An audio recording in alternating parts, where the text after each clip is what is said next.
So, welcome back to another V&M transmission. I'm M. And I'm V. And what are we talking about today, V? I don't know. Just thought about doing another one, see what comes up, see how free-flowing we can be. I don't really have anything in mind this time, so the sky's the limit. We were watching The Matrix yesterday. We rewatched The Matrix yesterday. Yeah, well, 2 days ago. Yeah. We don't think we watched The Matrix. We know we watched The Matrix. So, what did you think about The Matrix after rewatching then, V? Well, obviously, the same as everyone else, I have watched The Matrix in the past, but I think it was before I really started getting into... Conspiracy theories? Yeah, dare I say, the whole concept... Alternative viewpoints on life. Alternative views of the world. Yes. And so this time I wanted to watch it again. It was my sort of idea to watch it again with that in mind. And because it's something that a lot of, in quotes, conspiracy theorists use a lot as a kind of analogy to what they're trying to explain.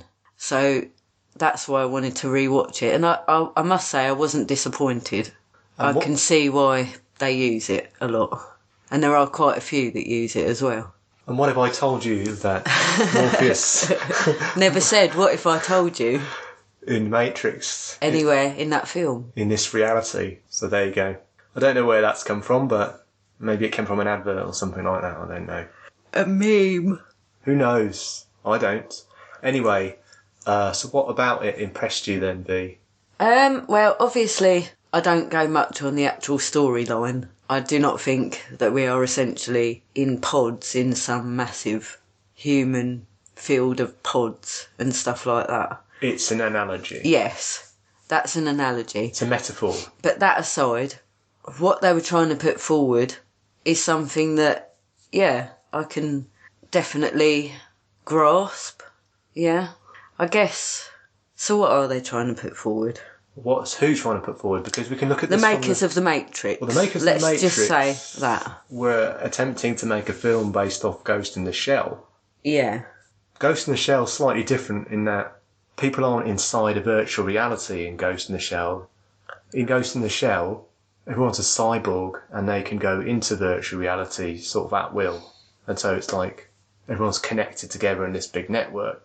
But they're still also in the real world. So that's different. Ghost in the Shell's different. And also it's, well, set nearer to now as well. But a lot of the action is very reminiscent of Ghost in the Shell action. All the way it's filmed is very reminiscent of the way it was drawn in the Ghost in the Shell anime. Even the character Morpheus and the character Trinity are basically, as far as I can tell, just exactly the same as characters off Ghost in the Shell.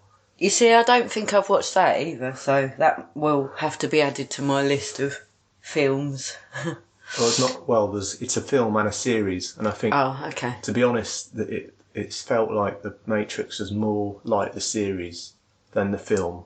It started off as a film and then it became a series. Yeah. So. And they've remade it recently in Hollywood. Have they? Yeah, they've got it on in the cinema around the corner. I'd quite like to see it. Ghost in the Shell? Yeah. Okay. So yeah, Ghost in the Shell is about a police unit called Section 9, and that is set in the future where everyone's sort of had some degree of cyborg implants, and in fact some people have just completely cyborg bodies completely, and the only thing that's real in them is I think their brain is still organic. And that's it. And the characters in Section 9, the main character in Section 9, that's it. She's just completely cyborg. And they solve cyber crimes. They're cops. So an example of a cyber crime, well, the one in the first series, the main plot line in the first series is that, I can't even remember actually. There's something like some hacker is able to hack into people's eyes, people with cyborg eyes, and he's able to hack into their whole system so that he can actually make himself invisible. He's not really a baddie, but this is obviously a crime because then you can perpetrate whatever kind of thing. I can't really remember much detail, actually. Well, there you go. Maybe we should refresh, or in my case, watch. I think what I like about The Matrix is it ultimately suggests that we are only privy to a certain amount of stuff, and there's lots that goes on that we don't have knowledge of as a very broad plot line. The Matrix being in the film, obviously, is some kind of computer program, and I'm not buying that, really. But I think the analogy is that the program is the system. Yeah.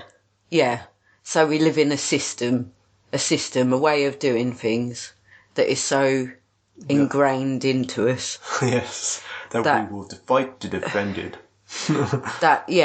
We seem to lack the kind of openness of mind to think that there is anything else other than that.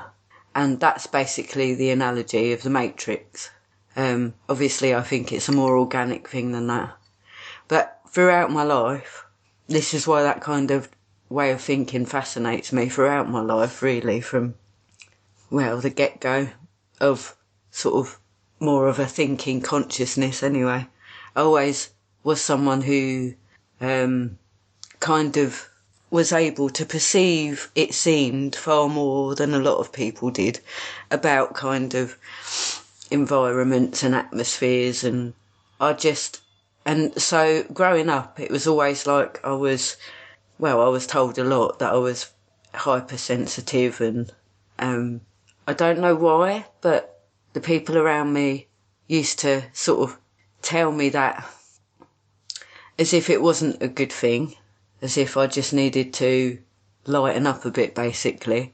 But it was just my nature, so, I always felt that there was more to life, more to things, if that makes sense. And it's like a splinter in your mind. Yeah, so that kind of script really resonates completely, because that's exactly how I've always felt, first and foremost.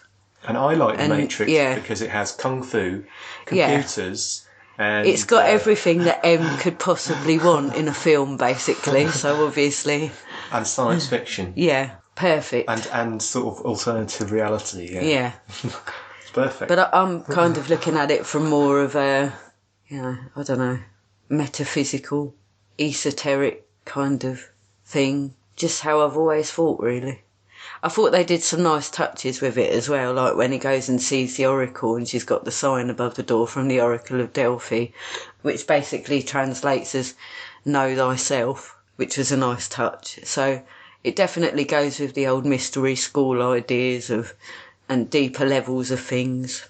And I enjoyed it. I enjoyed rewatching it anyway. Kind of has a bit of the old Hermetic principle kind of idea. Mystery school about it. Gnosticism. Yes. And plus I do think that the human race is in fact a disease. Well, that's not very nice, is it? Mr. Smith was right. It came to me when I tried to classify your species. Human beings are not mammals. Every mammal on this planet instinctively develops a balance with its surrounding environment. You humans do not. There is another organism on the planet which follows the same pattern. Do you want to know what it is? It's a virus. Yeah, exactly. So I kind of have always had this quite cynical notion of the human race anyway.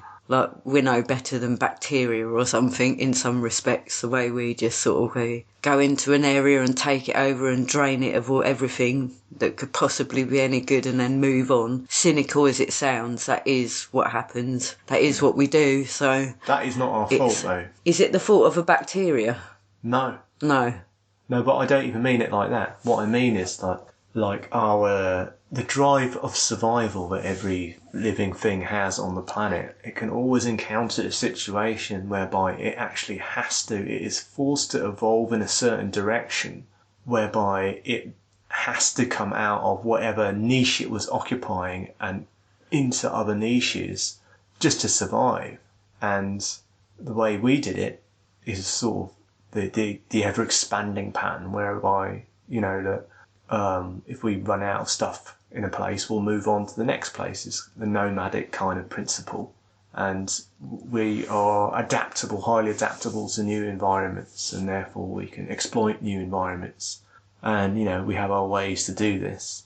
But obviously this then runs out when you have populated the entire planet with 7 billion people, because there's nowhere left to move. There are, actually.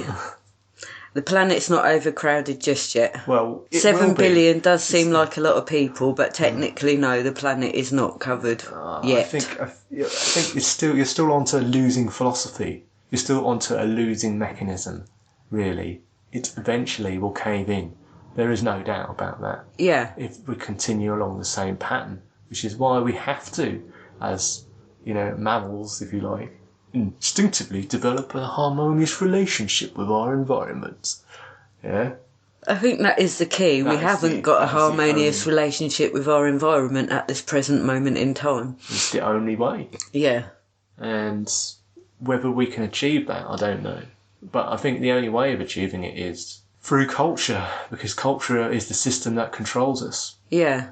And if culture does not change to adapt to that, the fact that we are now living in a much, from its perspective, smaller environment, and it's shrinking all the time from its perspective.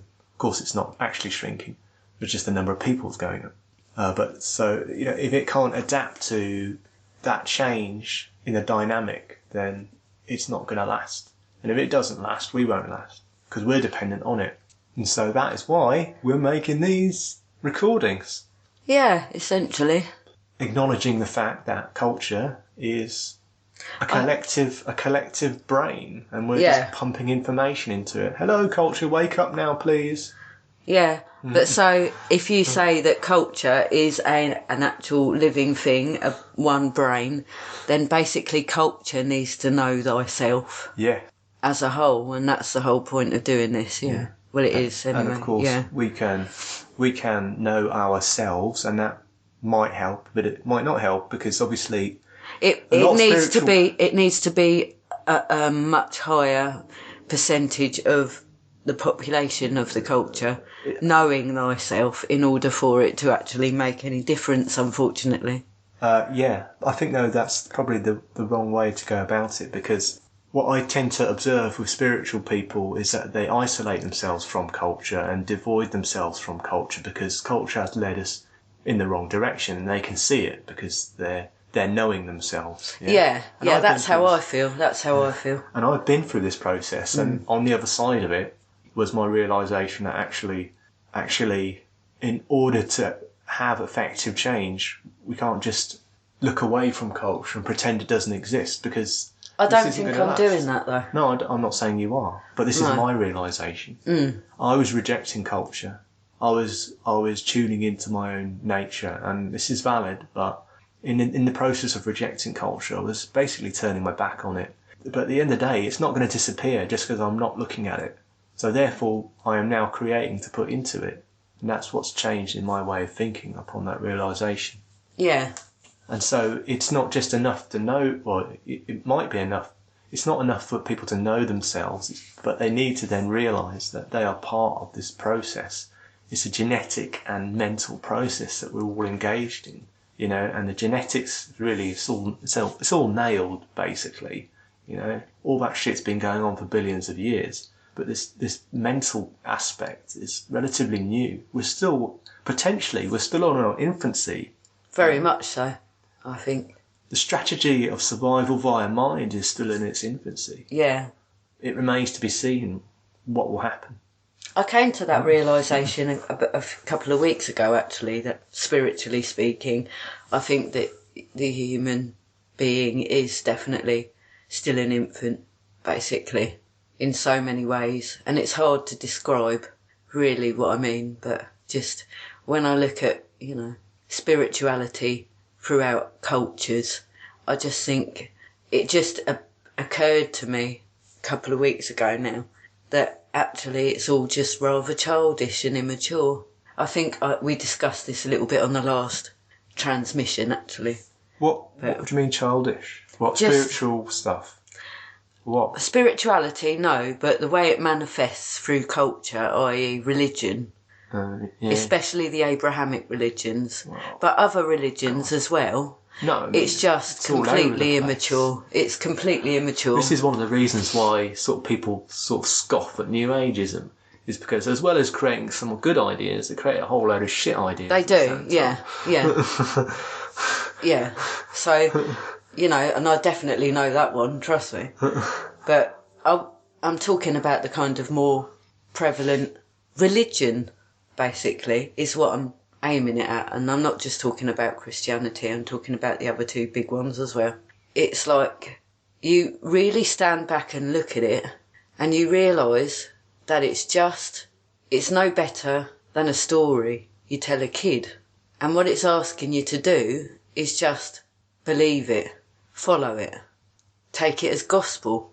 Yep. And I can't. I'm sorry. It's childish. Yeah, but this is a common theme though these days. I mean, we don't have to actually fight this cause anymore.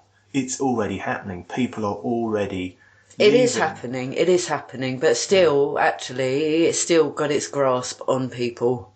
Yeah, but and it's not going to last. And it really, when it really troubles me is when I see an otherwise very intelligent person, someone who I would consider to be, you know, bright for all intents and purposes, still believing in this stuff.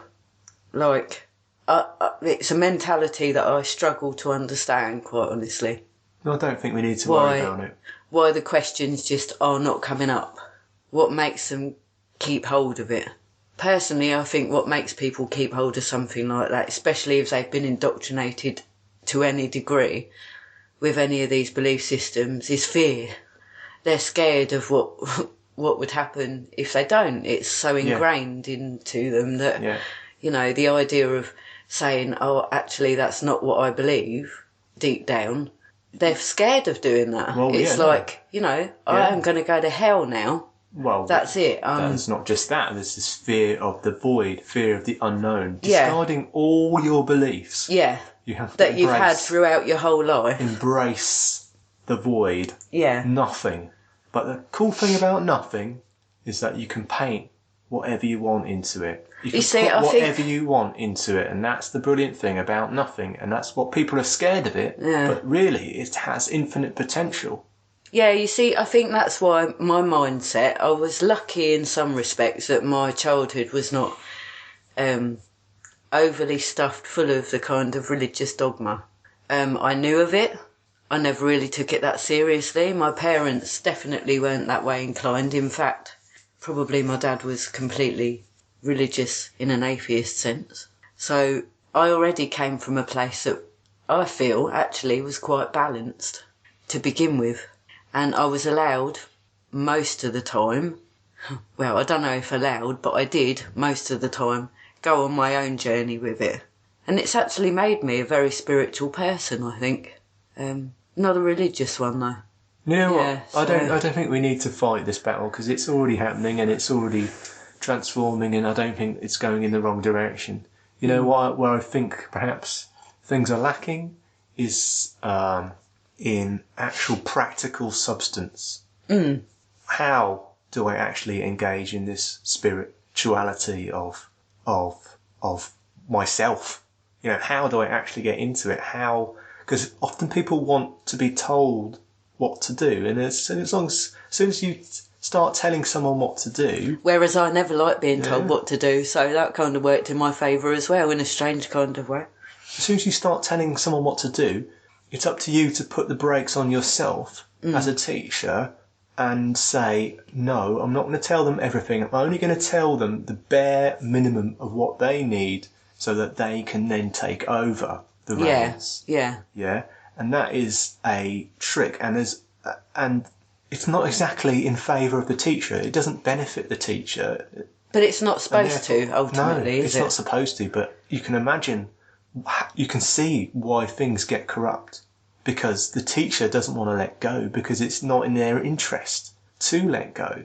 They want dependency from their followers. They don't want them to be independent of them. I feel that is still very true in society, though, this is even what now, I'm saying. actually. This is what I'm saying. This is why I think the main sort of frontier in terms of spiritual, cultural spirit is having enough ideas out there which are easily accessible, that people can actually get into something tangible that they can apply in a practical way. And I think there are a couple of other points here. Sorry for jumping in, but there are a couple of other points here. Okay. I think that the whole way that society and culture is structured through time, I don't know if it was done by a specific group of people, it's just through time, society and the way we live our lives and culture has been structured in such a way that there's always something else to do than actually look at this stuff as well. And what I mean by that is there's always work to be done, there's always distractions, things to watch on the idiot box in the front room, stuff like that.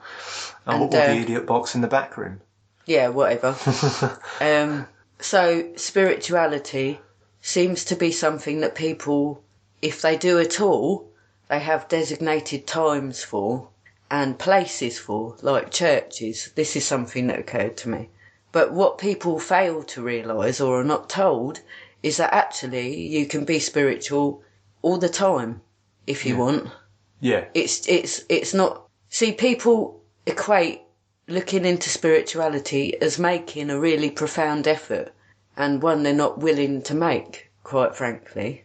There's just too many other things to do. But for me, I've always found a lot of sacredness and solace in thinking about things from a very spiritual viewpoint. I'm fascinated by it on so many levels, and that shows by the kind of job I've done for a long time. It allowed me to explore that in a way that a lot of other jobs wouldn't, really, I suppose.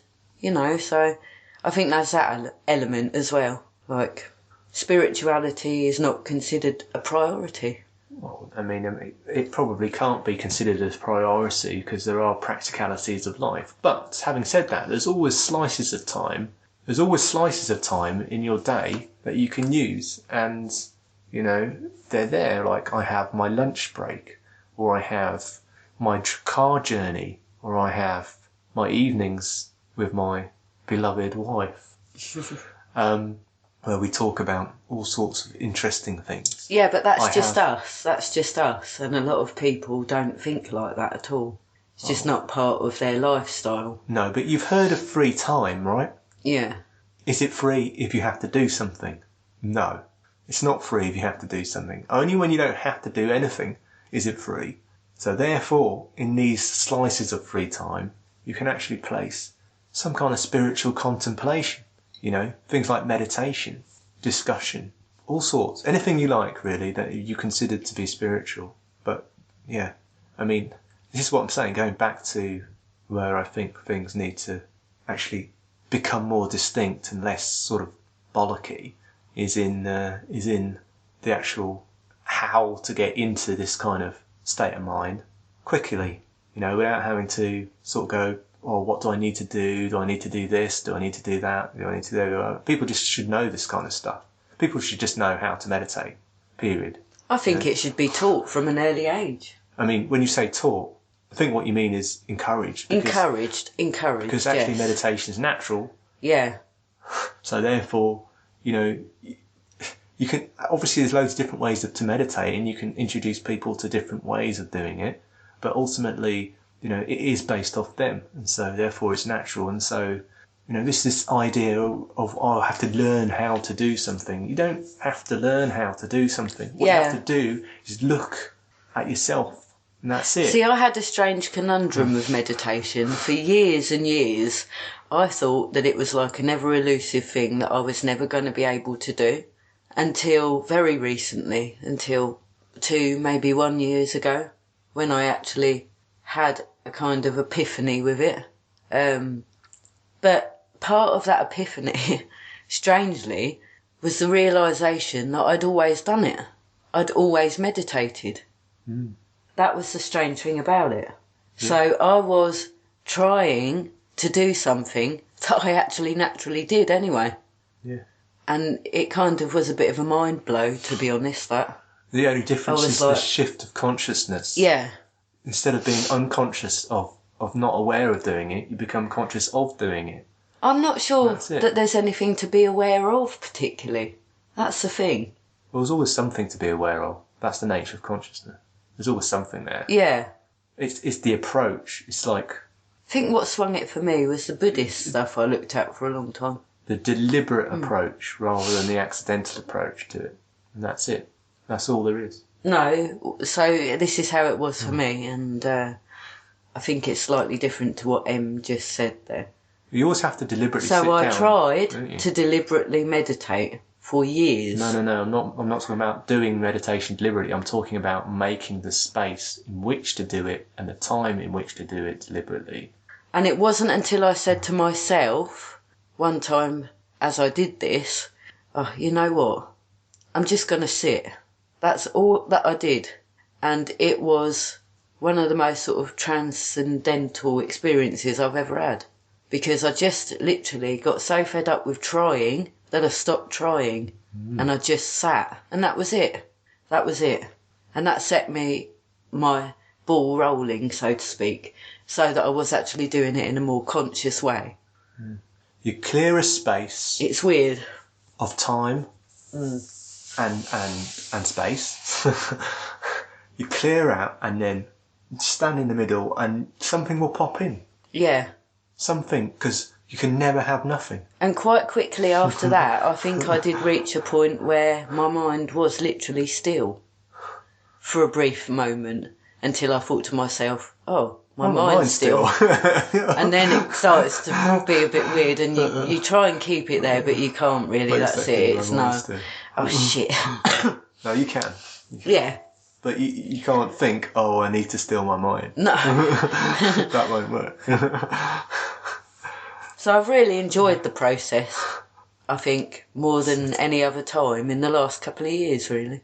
And, you know, I've read books on this, and ultimately it's not something you can get from a book. You know, I went down that route. I thought that's how I was going to learn, like I learn anything else in life, really, from a book or doing some study on it. But it's just, I think that's probably the primary realisation of starting a meditative path, is that you can't get it from anywhere else but inside yourself. By the way, I should say that stillness is not a requirement for meditation. No, that's just something that I was obviously focusing on at one point. Yeah. I'm learning. I'm still a novice, really. There are other non-still meditations. Yeah. So, yeah, it's been very interesting lately, that one. Sorry, I went off on a bit of a tangent. No, but this is the point I was trying to make, is that, like, if spirituality is within, then we don't actually need to consume material to develop ourselves spiritually. And this is kind of where I think maybe the new age kind of goes a bit wrong, because it's just producing loads and loads and loads of material. And, you know, who knows what to believe, and maybe some of it's wrong and some of it's right, and you have to wade through it, but it's all just there in you, and all you're doing is finding a way to look in the mirror.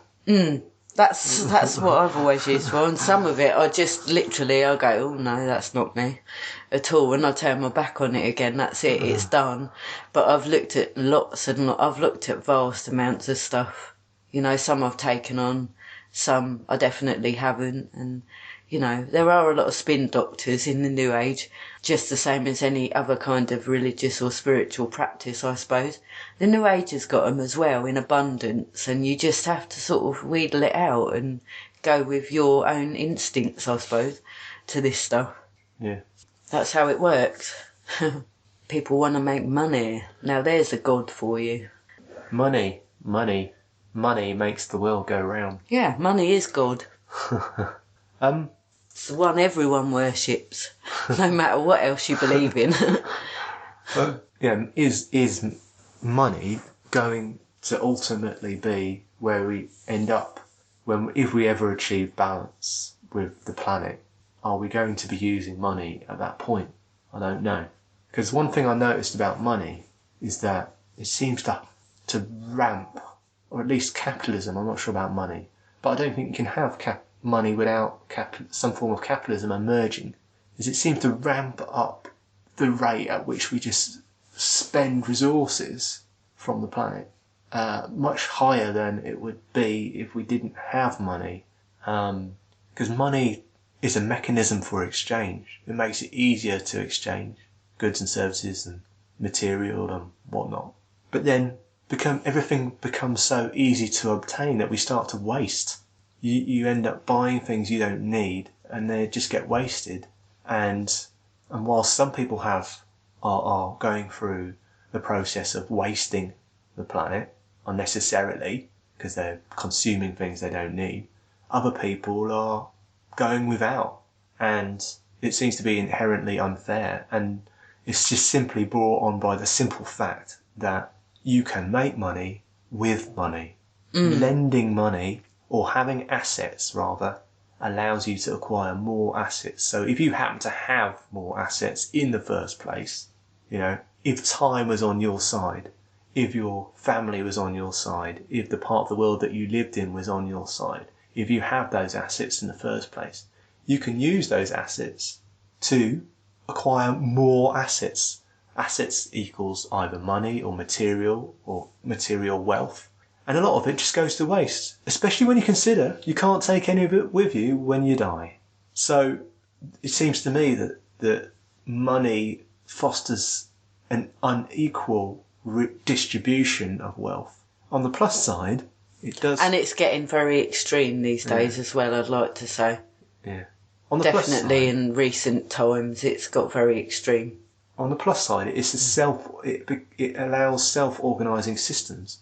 We don't have to organise where resources are directed explicitly based off need, because all these signals are sent to the central, supplier of such a resource via pricing and how much people are willing to pay for it. Yeah, but this is wrong. Don't you see that this is completely wrong? And actually we should be organising it in terms of what people actually need and where they need it. And we're not. And that is wrong. But that process how would you verify that process? That the benefit of money is that it does self-organise, and so therefore you don't have the problem where you fuck up the organisation, the central authority. This is communism, by the way, now. Communism says we're going to give everything to people based off what they need, yeah? Yeah. In theory, that's a bloody good idea. In practice, it's absolute logistical nightmare. Why? Why is it? Why is it? Because people are greedy, that's why. Well, that's one aspect, and I wasn't talking about that aspect of it. I'm talking about the logistics. The logistics of providing everything based off the needs of people. The logistics of that is that somebody, somewhere, some centralised body has to work out what everyone needs. And that's quite a hard thing to do when you've got millions of people to deal with. Which is why I think communism has never really worked on a massive scale. I'm not against it on a sort of go and live in a commune with hippies. That's fine. It seems to work fine. You scale it up to the size of countries, it seems to break down.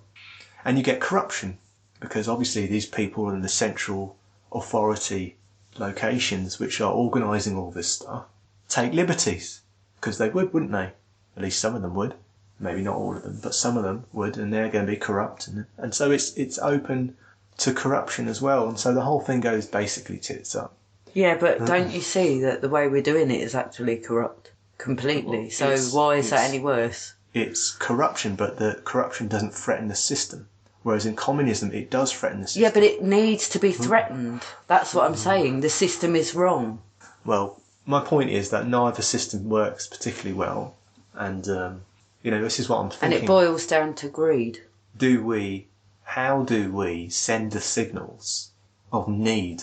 Imagine a massive network of people all interacting with one another through some kind of network. I don't know. Someone needs something. Like, I need food, or I need water, clean water. I need somewhere to live, yeah?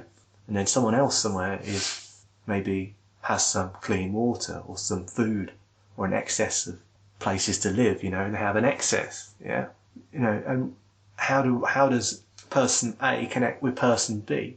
In the financial world, person A, the provider, is going to be looking to make money, and person B, the person who needs all this stuff, is going to have some money to be able to spend, and so they connect up that way. And so like you've got systems of advertising and going, hey, look at me, I've got some shit, go and buy it off me, and then that's sort of in the they both get sort of some kind of benefit from this.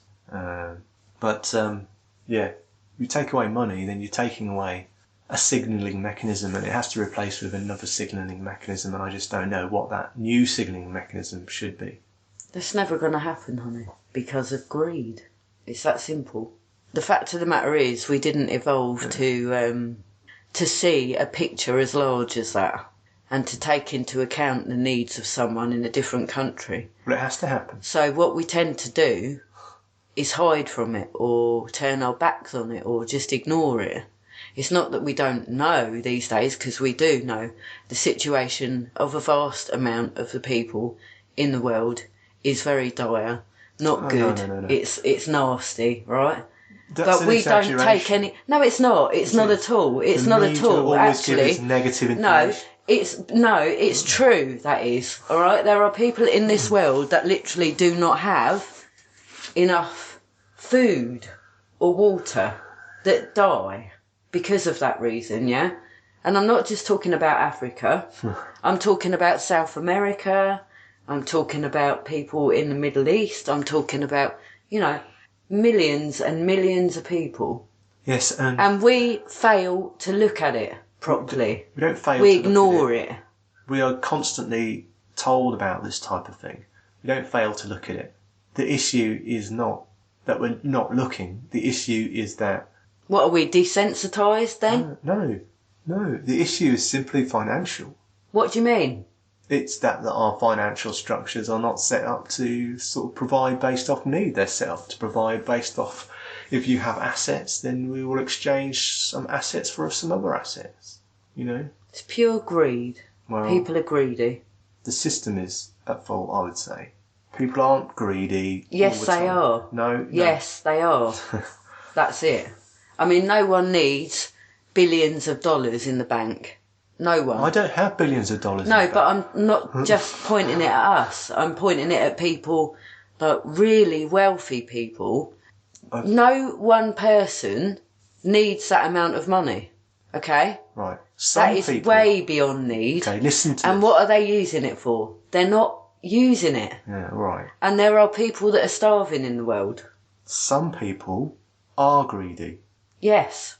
Majority are not. Yes, but some people own about 50% of the wealth in the world. That's it. Yeah. It's very few people own, I think I saw this statistic a little while ago where it's something like 50% of the world's wealth is owned by the top 10% or something. That's it. That's disgraceful. And you're talking about people that are worth billions, that are just sitting on it, essentially. Well, if they don't retain their assets, they don't retain the ability to get more assets. Yeah, but why do they need any more? That's what needs to be stopped. Okay, the human nature That's what needs to be stopped, yeah? with having more than what you need is, in a nutshell, the winter. Yes, I know all this. Right. That's great. But this is completely an extreme of that notion, yeah? Yes. And something that is above and beyond anything that is reasonable in that way, as far as I'm concerned. Yeah, totally. Yeah? When there are people in the world that haven't even got enough fucking food to eat, then they should be ashamed of themselves for just sitting on that. Absolutely, I think it's disgusting. But the system promotes this. Yes, well, that's what needs to go. Yeah. That's what needs to go. Money is a corrupter, big time. Okay, right, we've established that. Another thing I want to say about human nature is that if you do get the odd overly greedy person, they are going to get isolated. If they're in a small group and you get one greedy person, the greedy person gets isolated because he won't share with anyone else, so therefore they won't share with him.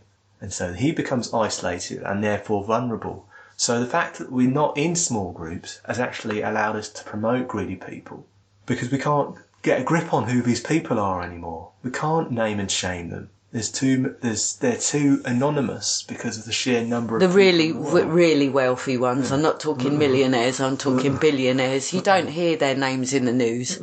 They're unheard of, the people that are really rich in this world. Okay? They know better than to actually promote themselves, basically. Because, you know. So anyway, these greedy people, you can imagine what happens. These greedy people realise they've become isolated from the rest of the group. So what do? Well, either they're just vulnerable and they die off, or occasionally they might think to themselves, I know what I need to do. I'm going to use my hoard to get myself some lackeys to do my dirty work, and they're going to go around. In fact, they're going to pay for themselves because I'm going to get them to go around extracting monies from other people, extracting wealth from other people via force. Yeah, basically you got the introduction of tax and the warlord system. Yeah, the feudal system, and that's the beginning of the problem. But of course, these days things have moved on a little bit in the sense that the warlord has set up a financial system. The pound, the queen is on the front of every single pound. Yeah, think about that. Yeah, the warlord has set up the financial system in which actually promotes the idea of greed, the thing which got them to where they were in the first place. It's all very sick when you think about it.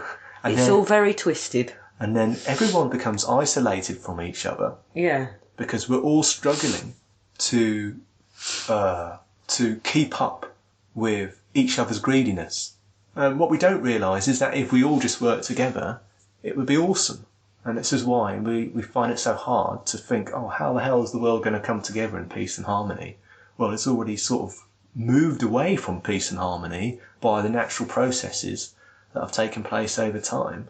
And it's, obviously it has to come back to peace and harmony, but, the question is, the ultimate question is, how is culture going to reorganise in order for that to happen? And I think, if you're going to express something into the cultural mind, these types of ideas are useful things to put out there if we have any ideas. So I think money, the problem with money is that you can accumulate it. It's a good signaller. It's a good self-organising signalling system. But the problem is you can accumulate it and you can have too much money. And so it stops being a signal and it starts being a thing you can hoard and a way of gaining power. Yeah.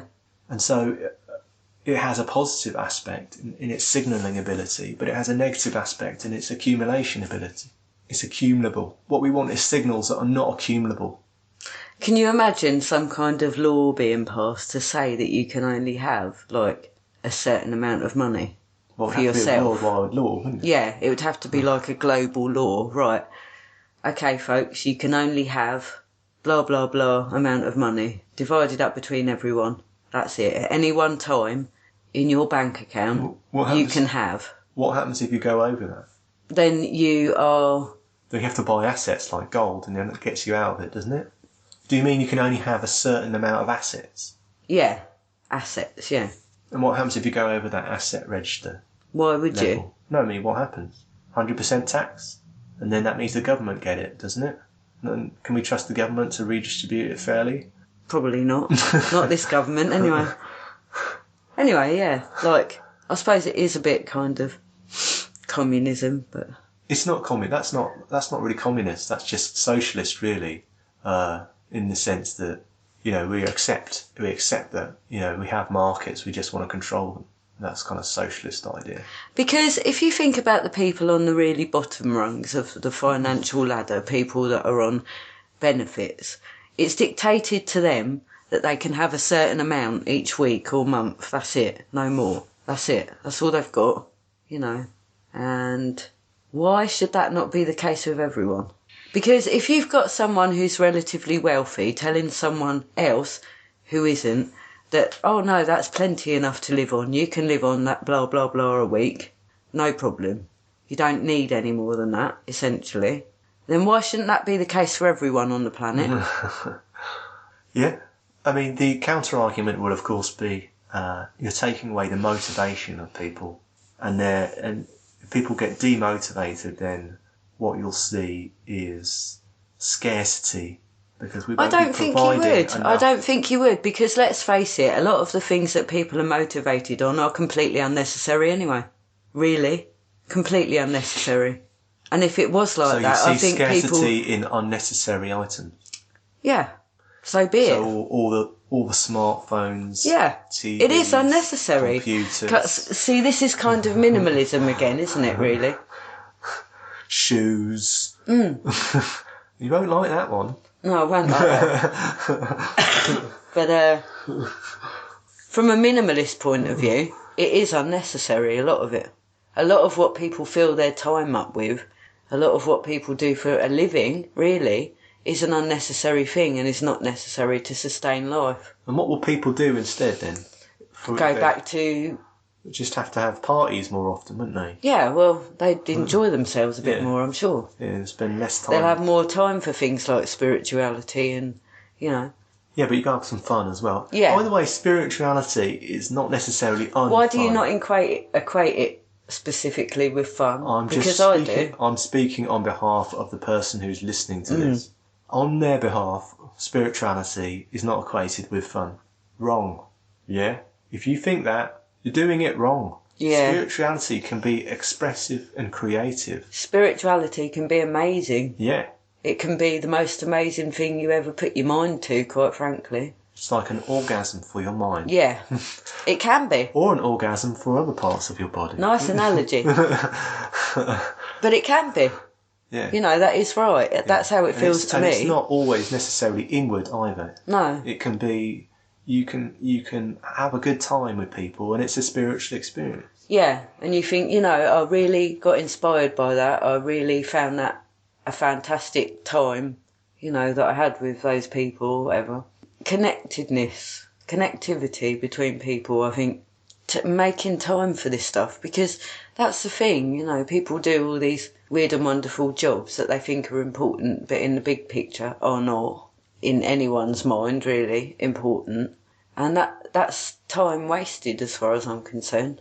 You're born, you live, you die. Yeah. You spend most of your time doing shit that you don't want to be doing. That you don't want to be doing and isn't really needed. Yeah. What that's do you not do? going to really... Hello. Hello, McFly. So you spend most of your waking hours doing that, and then you go to sleep. And you do it all again. And I mean, I don't know. It just doesn't make any sense, really, does it? If I was to point really, communist point of view, I would have said, look, just stick it at fucking 300 people max. Don't try and make your commune any bigger. Stop it. You can have free markets in between your communes. What's the problem? You don't have to be every man for himself. You can at least have a tribe. Because basically communism could work. It could work. I just don't think you can have a tribe that's as big as 1 million people. Maybe maybe what I'm saying is I like tribalism. Tribalism, maybe that's best because it's more natural. But then we kind of already have tribalism. Yeah, we do, on a very mass scale. No, I mean on a small scale. Businesses. Businesses are like tribes. Look at how they operate. Competing against each other, yeah. They don't always compete. Sometimes they complement. I mean, businesses provide services to businesses. Well, that's not like tribalism. What, you're assuming that all tribes compete. This is not the case. Some tribes work together and sometimes don't work together. Yeah, maybe on a small scale, but on a global scale, they definitely compete. For what? The whole world? Because we know that if they get too big, they collapse. It's the whole point of what I was trying to say. If you make it too big, it fractures anyway. There's no world domination of a tribe. You can't have that. It just breaks down. As soon as you get too many people in it, just breaks down anyway. And so there is no end goal. There is no world domination goal. There is no one tribe. No, but there are tribes that are having a crack at that very thing. Yeah. I think. Definitely. Well, yes, but they're failing. Thank God. Of course it was never going to work, because this is not how we are naturally. As soon as you get too many people, all sorts of random stuff comes in, and you get fractures and politics and disagreements, and people have disputes, and things break apart. That's why you got fractures in religion. It's why you got fractures in politics. It's why you got fractures in countries. It's why you got fractures just everywhere. You know, recognise it. It's the reality, maybe.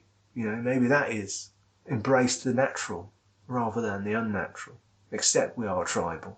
Because I do think communism works on a small scale. Yeah. And a small number of people. I think we should try and pursue that a bit more, I really do. What, communism on a small scale? Well, communism. Very loosely, I'm not talking about strict kind of, Karl Marx style communism.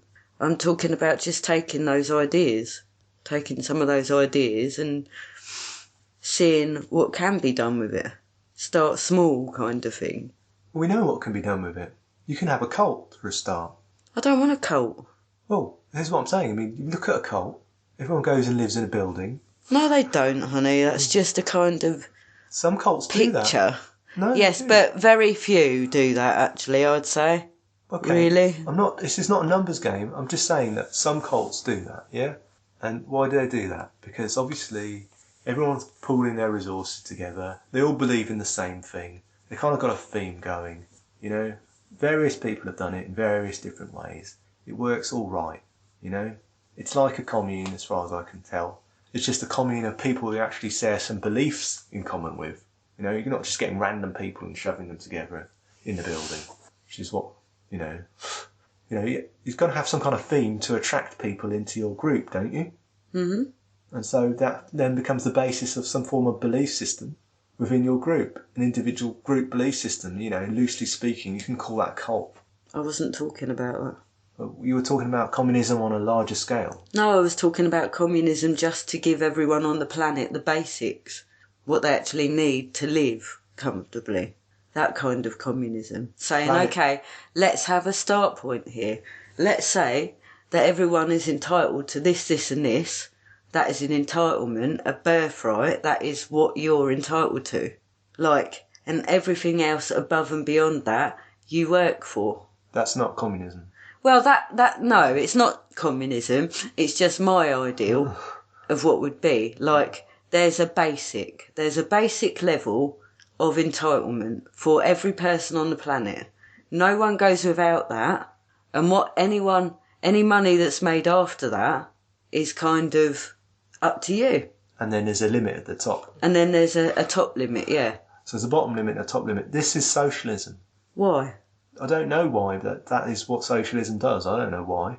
But that's also good in theory then, isn't it? Yeah. These are ideas that seem to be shunned by mainstream society. And actually I think there's a lot to them. It's like Jeremy Corbyn, he's a socialist. So bloody what? Actually, that's probably quite a good thing.